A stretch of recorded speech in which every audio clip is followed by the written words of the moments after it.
is not unique to you, because I think most people that are involved in publishing or books in some level are at the very least fans of writing, if not wanting to do some writing themselves. And you're actually a published author. You've got two books available right now? Yeah, I do. I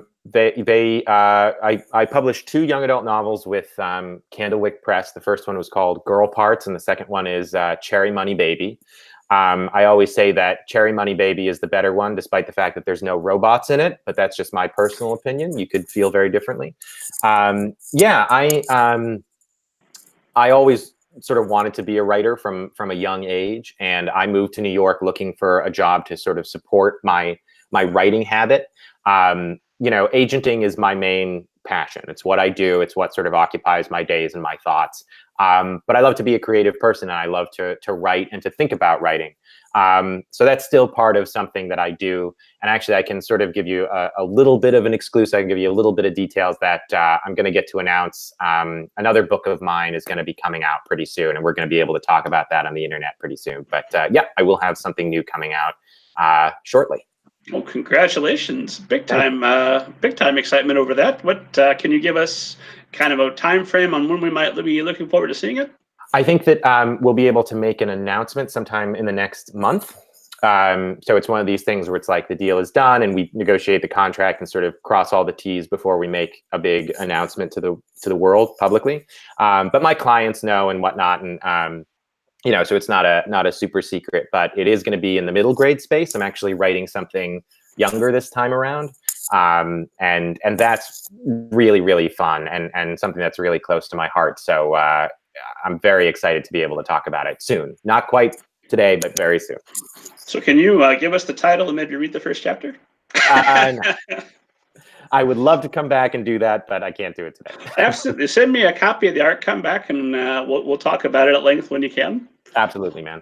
Well, that's exciting, because that's got to give you a little bit more insight than the average agent into what your authors are experiencing and what this process is like for them. So how does that inform your work as a literary agent? Also, how do you strike a balance between being an author and a literary agent? Sure. So, you know, I think every agent comes to the job with a slightly unique philosophy or point of view. And I come to it with I mean, this is where the title of the YouTube series came from. You know, I often am saying to writers like, well, okay, now I'm going to talk to you with my agent brain on, or now I'm going to talk to you with my writer hat, you know, my writer brain on. And really it's, you know, being a published author involves 2 distinct but complementary ways of thinking. One is the pure creative side. How do I tell the best story possible? And that's all the craft stuff, right? And I'm a very editorial agent, so I'm going through with my clients, helping them shape their stories and giving edits and notes, talking about character development, all of that stuff. And then sort of separate from but complementary to that is the market. Right? You know, what's selling right now? What are editors looking for? What are kids looking for when they pick up books off the shelf? What kind of covers sell? You know, what kind of flow through should you have in your contract? All the kind of business end. So I try to bring both of those philosophies to my work when I'm talking to my clients, because I think that as writers, we can get editorial feedback that we really like, but not necessarily know how to process it or how to apply it immediately. And so what I try to do is phrase my editorial feedback for my clients and the people I do critiques with in a way that sort of helps them wrap their mind around it in the most efficient way possible. So rather than saying, you know, I just wasn't excited enough about this story, or the stakes aren't high enough in this story, you know, I might dial it in, you know, with an author and say like, okay, you know, I've noticed the stakes aren't high enough in this story. What that suggests to me is that, you know, maybe you don't want to have really bad things happen to your characters. So let's talk about why that is. And then, you know, we find out it's like, well, I'm really trying to write a realistic story, so I don't want to have the drama be unrealistic. Okay, but no drama means no story. So we want to pump it up a little bit more than you think is natural so it reads well. And these are the kinds of conversations we're having to get the author to where they need to be on their work. So that's kind of how I bring my writer brain into that space. And, you know, it is one of the reasons I continue to write myself. It's sort of, I need to keep thinking about writing from the writer's point of view, and I need to keep thinking about it from a creative, generating creative material point of view in order to be the best agent I can be. Now, I'm not saying you have to be a writer to be a good agent by any stretch, but that's how it works for me. So I like to have those kind of balancing each other out that way.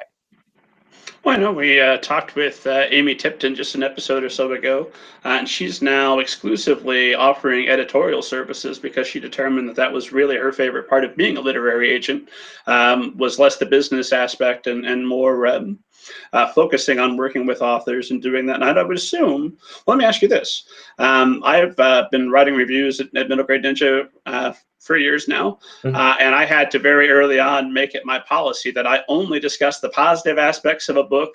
I only discuss the things that I like, because when I'm in critique groups with my writers friends, I've got a couple, I tend to be a little bit negative. Back before I instituted that review policy, I reviewed, I think it was East of Eden by John Steinbeck, and I had strong thoughts on what Mr. Steinbeck could have done to improve that novel. And after that, I thought, well, that's me. I need to be able to get in there and have a strong opinion even when I'm wrong, which in the case of Mr. Steinbeck, I most assuredly probably am. But I need to have a strong feeling, a strong opinion, because that's how I'm going to distinguish myself and create my own stories. So when you're my critique, if you're on my blog, oh, you never had a review so nice. Everybody gets 5 stars because I'm only going to talk about the things about the book that I like. But if it's just you and me, if your book's published, I have a firm rule. I'm not going to say anything bad about it, because even like best case scenario there, even if I told you the one thing that would make that book better, it's published. You can't go back and do anything about it. But if it's unpublished and you come to me and you say, hey, I want your opinion, you better really mean that, because you're going to get a very sharp, very sharp critique that's going to try and imagine all of the bad reactions that readers might have later. And I'm going to try and avoid you from hearing about it for the first time in a 1-star Amazon review. I want you to know about it now. So right. Being an author, which side of that spectrum do you come back when you're critiquing? Do you tend to be a little bit softer because you know how much critiquing can hurt? Do you temper your approach because of things that have happened to you? Or are you meaner than you would be because you expect the best things from your authors?